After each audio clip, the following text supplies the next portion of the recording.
మీ ఇంట్లో చిన్న పిల్లలున్నారా? బాగా ఆడుకునే పిల్లలు సడన్‌గా నీరసపడిపోతున్నారా?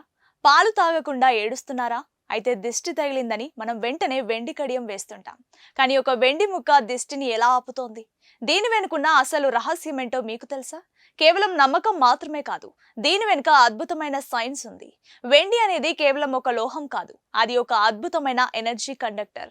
మన చుట్టూ ఉండే నెగెటివ్ వైబ్రేషన్స్ ని, అంటే మనం దిష్టి అని పిలిచే ఆ తరంగాలను వెండి తనలోకి లాగేసుకుంటుంది. అది పిల్లల శరీరంపై ప్రభావం పడకుండా రక్షణ కవచంలా పనిచేస్తోంది. చిన్న పిల్లల శరీరంలో ఉష్ణోగ్రత త్వరగా మారుతుంటుంది. వెండి శరీరంలోని వేడిని గ్రహించి బాడీ టెంపరేచర్ ని బ్యాలెన్స్ చేస్తుంది. మీరు గమనించారా? కొన్నిసార్లు వెండి కడియం నల్లగా మారుతుంది. అంటే బాడీలోని టాక్సిన్స్ ను అది బయటకు లాగేస్తుందని అర్థం. ఆధ్యాత్మికంగా చూస్తే వెండి చంద్రుడికి ప్రతీక. మనసును ప్రశాంతంగా ఉంచడానికి, పిల్లల్లో ఏకాగ్రత పెంచడానికి ఇది ఎంతో దోహదపడుతుంది. కాబట్టి వెండి కడియం అనేది మూఢనమ్మకం కాదు. అది మన పూర్వీకులు అందించిన ఒక ఆరోగ్య సూత్రం. ఇలాంటి మరిన్ని ఇంట్రెస్టింగ్ విషయాల కోసం వెంటనే మన కొలుగురి 24/7 న్యూస్ టీవీ ఛానల్ ని సబ్స్క్రైబ్ చేసుకోండి.